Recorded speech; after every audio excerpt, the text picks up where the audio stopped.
আনৰ makeup kit share কৰিলে হ'ব পাৰে ছালৰ এই সমস্যা।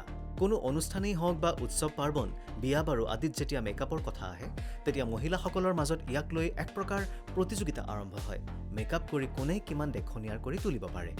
ইয়াৰ বাবে প্ৰতিগৰাকীয়ে খুব সুন্দৰ আৰু আকৰ্ষণীয় হৈ দেখাবলৈ বিচাৰে, যাৰ কাৰণে তেওঁলোকৰ মেকআপ কিট বান্ধৱীৰ সৈতে ভগাই ল'বলগীয়া হয়।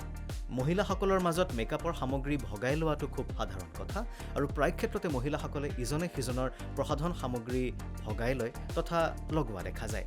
এইবোৰৰ ভিতৰত লিপষ্টিক, মাস্কাৰা বা অন্য মেকআপৰ সামগ্ৰী আপোনাৰ বন্ধু বা আত্মীয়ৰ সৈতে ভাগ কৰি লগাই নিশ্চয়।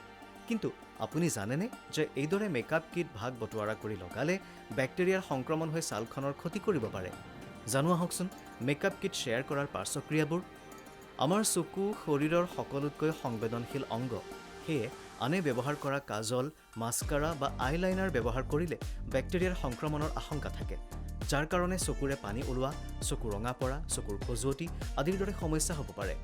যদিও গোটেই ছালখনৰ যত্নৰ বাবে বিশেষজ্ঞই মেকআপ ব্ৰাছ তথা সৰঞ্জাম পৰিষ্কাৰ কৰাৰ পৰামৰ্শ দিয়ে, কিন্তু মহিলাসকলে বেছিভাগ ক্ষেত্ৰতে এই বিষয়ে যত্ন লোৱা দেখা নাযায়, যাৰ ফলত আনৰ মেকআপ কিট ব্যৱহাৰ কৰি ছালৰ সংক্ৰমণৰ চিকাৰ হয়।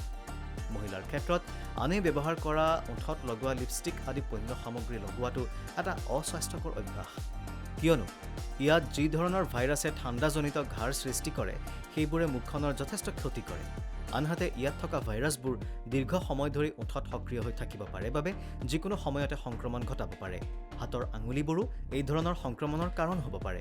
হাইলাইটাৰ, ব্লাছাৰ, আনকি লিপ বামৰ দৰে আঙুলিৰে লগোৱা সামগ্ৰী বা মেকআপবোৰ শ্বেয়াৰ কৰাৰ ফলত সংক্ৰমণ হোৱাৰ আশংকা থাকে। গুৱাহাটীৰ ৰূপনগৰৰ পৰা ৰাতুল ৰাজবংশীৰ সহযোগত ভাস্কৰ জ্যোতি আচাৰ্য, নিউজ হেল্থ প্লাছ।